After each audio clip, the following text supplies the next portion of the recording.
Bonsoir et merci de votre fidélité à notre émission Territoire et Aménagement. La corniche de Brazzaville Sud entre la Casse de Gaulle et le pont du Djoué sera mise en service au mois d'avril prochain. Les travaux sont exécutés à près de 97%. C'est vous dire combien le bout du tunnel est proche. Le ministre de l'Aménagement, de l'Équipement du Territoire et des Grands Travaux, Jean-Jacques Bouya, était sur le terrain vendredi dernier en compagnie de son collègue des Affaires foncières et du domaine public, Pierre Mabiala. Reportage Flore Nanokunga.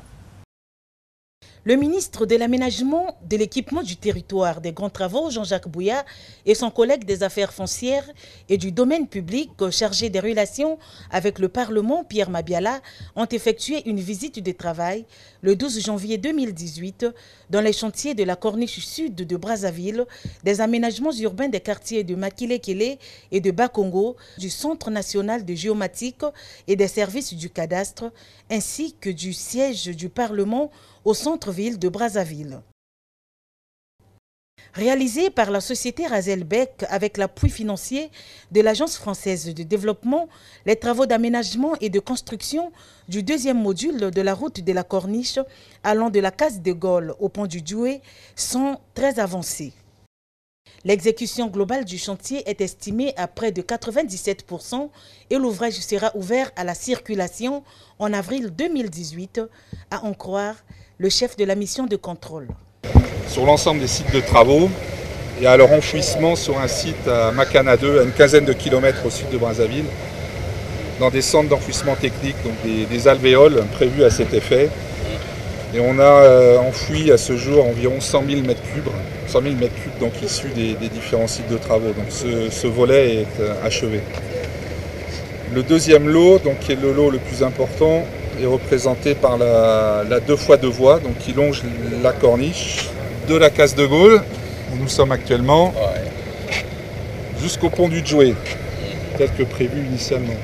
5 km 200, 2x2 voies, 5 giratoires et un TPC d'1 mètre entre les deux. Un terre-plein central. Voilà. Le TPC. Donc ça pèse pour environ 50% du montant total du projet. Le lot C, ce sont les voiries urbaines à l'intérieur des quartiers de Bakongo et Makele-Kele. Donc on a 5 voies, Youlou qui est en réhabilitation, et des constructions neuves sur 4 autres voies qui sont Renard, Kitangé, De Gaulle et Nkouka, pour un linéaire total d'environ 6 km 400. Le lot D, c'est le collecteur de Makele-Kele, qui fait la limite entre Bakongo et Makele-Kele, sur un 1400 mètres, un collecteur donc entièrement neuf, environ 7 mètres de large, et 2,50 m de haut avec des largeurs variables. Donc on ira le voir tout à l'heure. Le lot E, c'est un ouvrage d'art exceptionnel, c'est l'ouvrage que vous avez visité la dernière fois au moment du poussage. Donc c'est un viaduc de 120 mètres de long. C'est terminé, l'ensemble du chantier est presque terminé. C'est de la mise en œuvre qui était extraordinaire à voir des visuels. Voilà, c'était un pont en gros qui était poussé par demi-morceaux. Donc les tabliers étaient construits sur chaque rive et ensuite poussés et clavés. Mais ça c'est quoi? C'est un ravin ou bien c'est naturel? Oui. C'est une ravine naturelle qui constitue l'exutoire du canal de Makele-Kele. C'est un ruisseau en fait. Et ça se jette donc au fleuve. Ça se jette dans le fleuve. Voilà. Donc on va circuler sur la corniche. On va faire un arrêt au niveau de la main bleue, ce qu'on appelait avant la ravine de la main bleue, qui était un point assez particulier. On va faire un arrêt sur le viaduc. Et on va faire un arrêt au niveau du giratoire de Youlou. Donc vous allez constater qu'actuellement le projet prévu jusqu'au pont du Djoué va s'arrêter pour l'instant au giratoire du Djoué. Il y a une question qui est en cours et une étude qui vient d'être lancée pour redéfinir le projet entre le giratoire de Youlou et le pont du Djoué, pour des raisons qu'on va expliciter un peu plus de façon détaillée lorsqu'on sera sur place. Voilà pour le descriptif général. Au total, combien de kilomètres? Donc nous, on va achever 4600 mètres, donc 4 km 6 de 2 fois 2 voies et 6 km 4 de voirie à l'intérieur des quartiers. Il restera quoi, 500 mètres 600 mètres. 600 mètres. Mais avec un design qui va être totalement différent, avec un ouvrage d'art exceptionnel qui va longer les berges du fleuve pour rejoindre le pont du Jouet. Voilà. Pour rester dans l'esprit corniche aussi. C'est pas la peine et puis éviter aussi les expropriations. Et comme l'AFD va nous accompagner, à coup sûr, parce qu'on a bien commencé, on va bien terminer. Et on est bien ensemble comme ça, non? Donc actuellement le chantier est en voie d'achèvement, on devait théoriquement terminer en février. Ce sera le cas pour l'essentiel des travaux, sauf qu'on a un souci de livraison des garde-corps le long du fleuve. Voilà. Absolument. Là, il y a un petit retard du côté de l'entreprise, donc on ne pourra pas livrer en février le chantier. Tel que c'est indiqué. Voilà, on ne peut pas. La route définie comme moyen de communication de première importance facilite les échanges et la mobilité des biens et des personnes. Cependant, là où le bas blesse, elle est dangereusement victime des pratiques inciviques des usagers et de la bêtise humaine, a laissé entendre le coordonnateur technique des grands travaux, Oscar Otoka. Que ce soit les érosions, que ce soit les bourbiers, le tout commence par un petit nid de poule d'abord, qui peut être traité. Ensuite, les érosions ne sont qu'une conséquence de l'occupation anarchique des terrains. Les quartiers nord, ce phénomène est accéléré par le type de sol. Les sols batiqués, très sensibles aux érosions. L'érosion de Ngamakosso, parlons-en, est la conséquence d'abord de l'incivisme. Cette érosion avait été traitée en gabion. Malheureusement, l'extirpation de la pierre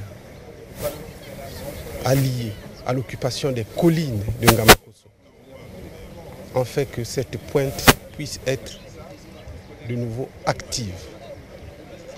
Le traitement d'une érosion chez nous ne peut se faire qu'en saison sèche, pas en saison de pluie. Malheureusement, en saison sèche, les crédits alloués ont été insuffisants du fait de la conjoncture.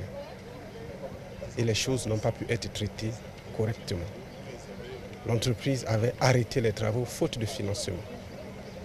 Et aujourd'hui, on ne pouvait qu'être rattrapé par les érosions. D'où aujourd'hui la catastrophe de Ngamakosso qui menace dangereusement la conduite FI 800 de la SNDE. Et bien sûr aussi le viaduc de Brazzaville. Qu'est-ce qui est à l'origine de cette dégradation accélérée des routes ici à Brazzaville? L'entretien d'une route commence à la fin des travaux. L'entretien de tout ouvrage commence à la fin des travaux. Un ouvrage doit être pris en charge. Aussitôt après la construction, il faut une politique d'entretien et de surveillance des ouvrages viables. Si cette politique n'est pas suivie, la conséquence, c'est la dégradation précoce des ouvrages. La visite du Centre national de géomatique et des services du cadastre a constitué la deuxième étape de cette série de descentes. Ici, les travaux se situent au revêtement des murs.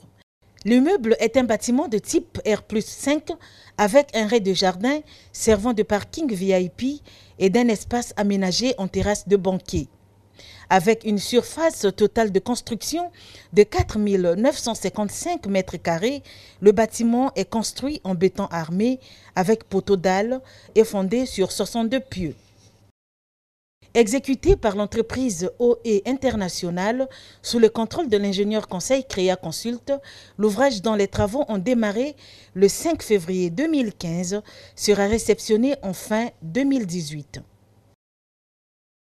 Fruit de la coopération sino-congolaise, le siège du Parlement est un ouvrage de 3 étages financé sous forme de dons par la République populaire de Chine à la République du Congo. Le projet prend déjà corps sur le site et ses travaux de construction s'exécutent au-delà même des attentes des deux parties. Les deux membres du gouvernement, Jean-Jacques Bouya et Pierre Mabiala, qui se sont rendus sur le terrain en présence de l'ambassadeur de Chine au Congo, Zia Yuang, en sont sortis sur une note de satisfaction.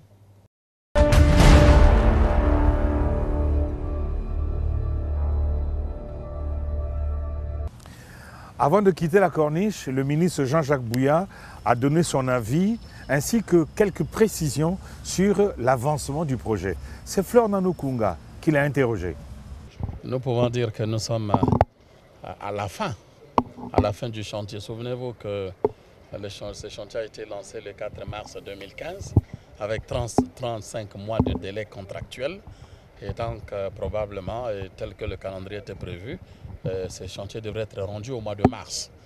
Et vous avez pu constater avec les experts qu'en réalité les travaux seront achevés autour du 3 février. Nous attendrons évidemment pour la protection sur la circulation les gardes-corps qui viendront vers mars et nous pourrions donc implanter les gardes-corps, poser les gardes-corps pour le mois de mars et le chantier sera prêt effectivement à l'inauguration par le président, certainement au mois d'avril, à la convenance de son calendrier. Donc on peut dire que de ce point de vue, oui, les délais ont été tenus et les choses ont bien marché.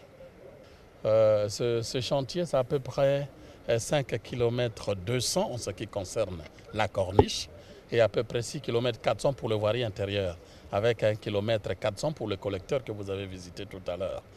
Et puis près de 100 000 mètres cubes d'ordures ramassées, puisque ici c'est un dépotoir aussi au passage. Alors en fonction de cela, effectivement, il a été réalisé 4 km 800. Et arrivé au dernier giratoire, vous avez compris qu'il fallait de nouveau rentrer dans la ville. En rentrant dans la ville, on se rend compte de manière claire que la ville est densifiée. C'est-à-dire que les habitations sont nombreuses à ces endroits-là, ce qui nécessite suffisamment d'expropriation. Il fallait donc réfléchir de nouveau sur une nouvelle configuration qui permettrait de reprendre le bord du fleuve, ce qui donne évidemment un aspect panoramique intéressant parce que ici, vous voyez, c'est une véritable balade. Hein. Ah oui. C'est un lieu de loisirs extraordinaire en dehors de la circulation. Comme tel, donc, une étude a été lancée avec l'accompagnement de l'Agence française de développement pour essayer de reconfigurer les 600 mètres sur le bord du fleuve pour garder cet aspect panoramique et en même temps rester sur l'esprit corniche et éviter les expropriations par la suite. Enfin, le vrai problème, c'est l'arrivée, le point de chute. Le point de chute, tel que c'était configuré au départ, créait un point bloquant. Vous avez l'avenue Loyua qui arrive en même temps et l'avenue Fulbert-Youlou. Tout se concentre au même endroit et ça devient un point d'embouteillage. Alors, par cette réconfiguration, nous tombons sur le Djoué avec un échangeur qui finalement rend fluide le trafic. Et donc cette réconfiguration, à peu près 600 mètres, est en train d'être étudiée pour trouver les meilleures méthodes, mais ce qui n'empêche pas à cette corniche d'être rendue opérationnelle, évidemment, courant mois avril.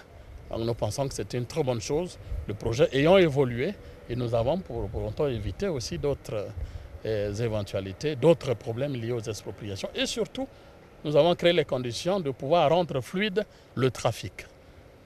Voilà pourquoi il y a eu cet état des choses. Mais ici, en dehors de la corniche, il faut remarquer qu'il y a les voiries de proximité qui assurent le désenclavement. Près de 6 km 400 de voiries de proximité, qui est un projet intéressant et surtout un projet d'assainissement avec les collecteurs.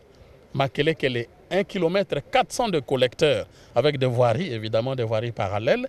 Et tout le long du collecteur, ça a considérablement changé la vie des populations à ces endroits-là. Donc ça, c'est très très important parce que c'est des projets de proximité, c'est des projets qui touchent la population directement et on le ressent. Vous avez vu quand nous étions dans le coin, nous l'avons bien ressenti. Mais pour dire aussi que quand nous gérons ce genre d'infrastructures calibrées, on peut dire avec un certain nombre de faits de précision, des attachements sur le service rendu, nous, à la fin, le contrat étant de 47 milliards 600, il ressort quelques économies à l'issue. C'est ce que les gens ne savent pas, puisque souvent on entend d'autres discours où chacun clame à sa manière, avec un peu de populisme. Là, nous parlons d'une réalité. Sur les 47 milliards, il ressort quand même une économie qui risque d'avoisiner à peu près 8 à 10 milliards. Ce qui permettra effectivement d'entamer cette réconfiguration, mais en même temps de voir avec l'appui, puisque vous avez vu le centre-ville de Brazzaville a été assaini. Et là aussi, il y a eu des économies. Et ces économies vont permettre certainement, avec quelques voiries de proximité, le long du canal pourront être bitumées. On voyait donc les choses se font quand même avec une conviction d'aller de l'avant et avoir des économies pour progresser dans la mise en œuvre de ce type d'ouvrage. Mais avec ça, on peut constater que Brazzaville se tourne véritablement vers le fleuve, vers son fleuve. Hein? Du Djoué jusqu'au centre-ville et peut-être un peu plus loin par la suite. Je suis sûr qu'on prendra tout ce goût, on voudra faire davantage. Déjà du point de Djoué jusqu'au centre-ville, Mamiwata, ça va être connecté, vous allez le voir, c'est ce qui est bien. Mais à la langue, effectivement, il faut étudier et les études sont en cours pour regarder comment les terres de référence étant définies, comment connecter cette partie du centre-ville vers effectivement Pila est connecté avec le viaduc de Talangaï pour faire cette boucle, déjà de cette partie-ci, parce qu'en réalité c'est une rocade qu'il faut faire entièrement. C'est des projets par étapes, l'ambition reste, le pays ayant quelques difficultés évidemment, c'est des choses qui vont éventuellement prendre un autre rythme, peut-être un peu ralenti, mais l'ambition reste. Il s'agit de continuer à faire comme cela et nous sommes sûrs qu'on sera accompagnés pour que tout cela soit voyez le jour, un jour.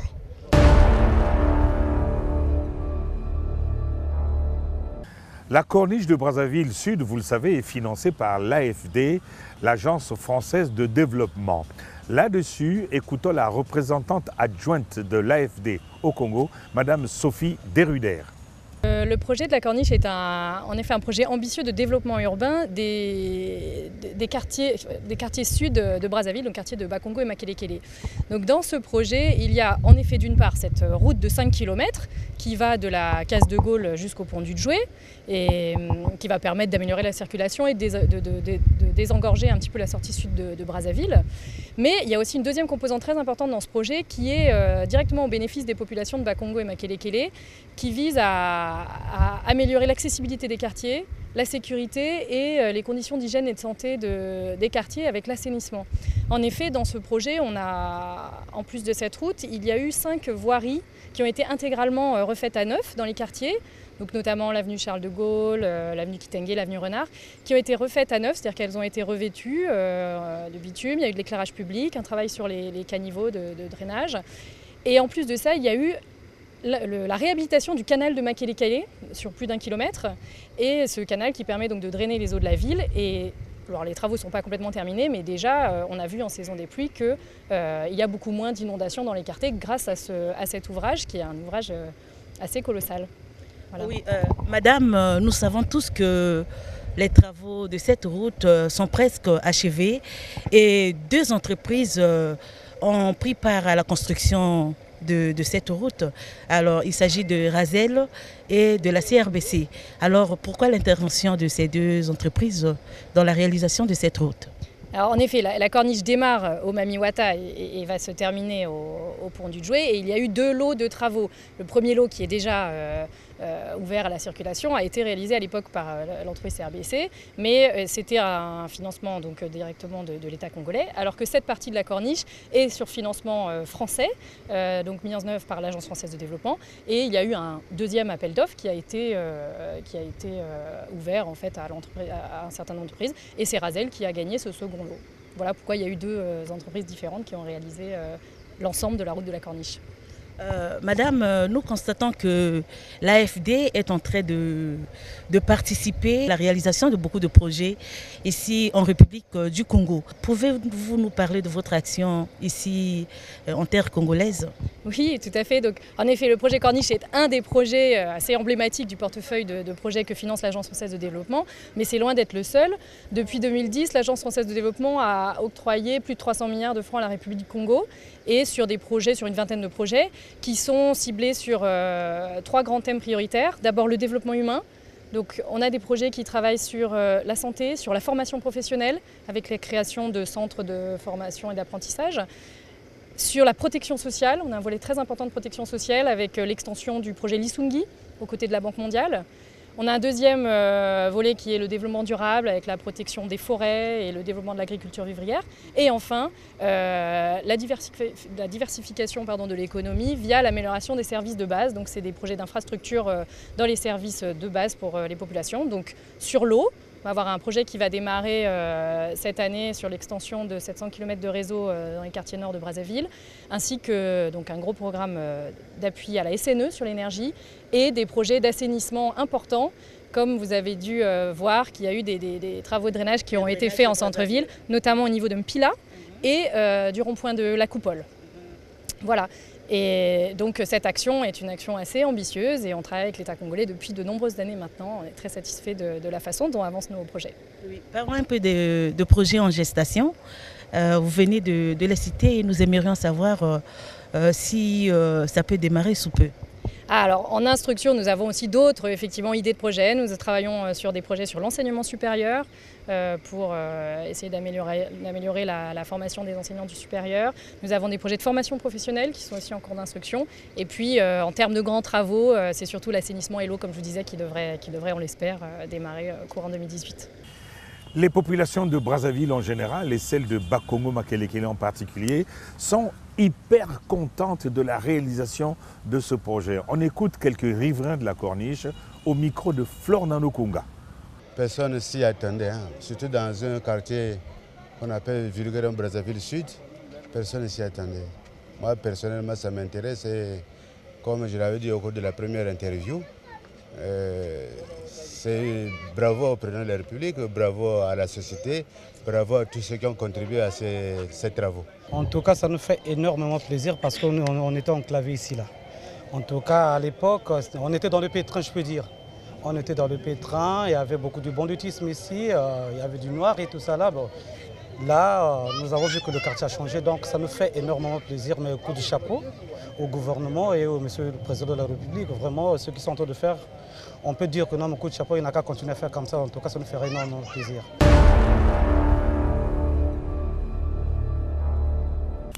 L'autre grand chantier au programme du ministre Bouya le vendredi 12 janvier dernier, c'était le futur palais du Parlement qui, vous le savez, est un don du gouvernement chinois. Ici, le ministre Jean-Jacques Bouya a saisi cette occasion pour apprécier le niveau d'exécution des travaux. Il est au micro de Flore Nanokunga. C'est déjà pour vous dire qu'effectivement nous sommes à Brazzaville, vous voyez, et le tour d'horizon que nous avons fait sur la visite des chantiers, c'est à Brazzaville. Donc c'est pas si morose qu'on veut faire croire. Hein? Donc il y a un certain nombre de chantiers qui se développent à Brazzaville. Nous avons visité la Corniche, nous avons visité le projet Cadastre. Aujourd'hui nous sommes au Palais du Parlement, donc l'Assemblée nationale et le Sénat. Nous sommes satisfaits. 8 mois après la pose de la première pierre, on est satisfait des avancements du travail. Les fondations sont en train de sortir de terre, vous voyez vous-même, et nous pensons que peut-être que si la célérité est gardée telle que nous constatons les choses, on aura peut-être d'agréables surprises, puisque ce joyau va être rendu disponible en août 2020. Ça, ce sont les délais contractuels. Mais la célérité à laquelle l'entreprise, la mission de contrôle travaillent, on peut avoir des agréables surprises. Et nous allons continuer donc à pousser l'entreprise à travailler. Vous voyez, ce chantier a l'avantage, je ne dis pas le désavantage, a l'avantage d'être dans le voisinage de là où se trouve le ministre en charge de la question. Mon bureau est là à côté, donc dans mon bureau je peux même suivre au quotidien ce qui se passe. Et nous sommes satisfaits à mi-parcours de ce travail qui se réalise ici et ça va intégrer effectivement l'attente de cette nation parce qu'on aura là les institutions véritablement mises en place dans un confort absolu et une commodité de travail. Lors du lancement des travaux par le président de la République lui-même, vous avez vu comment la délégation chinoise était représentée à un niveau élevé pour évidemment donner cette image positive des relations confortables, des relations importantes, des relations fructueuses entre la République populaire de Chine et notre pays, le Congo. Donc on ne peut qu'encourager. C'est une contribution de la Chine au renforcement de cette relation. Et nous continuons, puisque nous sommes avec la République populaire de Chine dans un partenariat stratégique global, qui est un ensemble de projets importants, des projets structurants, des projets qui, à coup sûr, vont contribuer au développement économique de notre pays. Donc on est satisfait de voir ceci avancer comme tel. L'ambassadeur de Chine au Congo, M. Xia Wang, était lui aussi de la partie ce jour-là.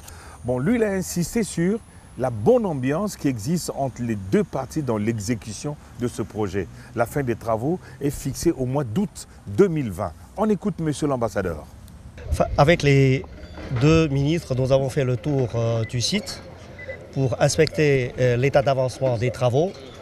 Je pense que les deux parties doivent se déclarer satisfaites de l'état des choses parce que depuis le lancement des travaux, tout se déroule dans des conditions très favorables. L'État chinois, l'entreprise chinoise désignée, la structure de contrôle travaillent en étroite collaboration pour assurer et la qualité et l'avancement dans le délai de chaque étape des travaux. Les services de l'État congolais sont très coopératifs avec nous pour assurer un service efficace et aussi de haute qualité. Et je dois dire qu'entre les deux parties, c'est une bonne coopération, c'est une bonne collaboration qui nous permettent d'envisager un aboutissement heureux et favorable des travaux. Conformément aux accords signés entre les deux gouvernements, les travaux prendront fin en août 2020. Mais les deux parties travailleront ensemble, feront tout pour que les travaux puissent terminer un peu avant. Mais avec le premier impératif, le respect de la qualité. Voilà ce qu'on pouvait dire sur les 3 chantiers en cours d'exécution à Brazzaville. C'est la fin de l'émission, merci de l'avoir suivi. Sachez que vous pouvez retrouver notre émission sur YouTube pour ceux qui sont connectés. Au revoir et au prochain numéro de Territoire et Aménagement.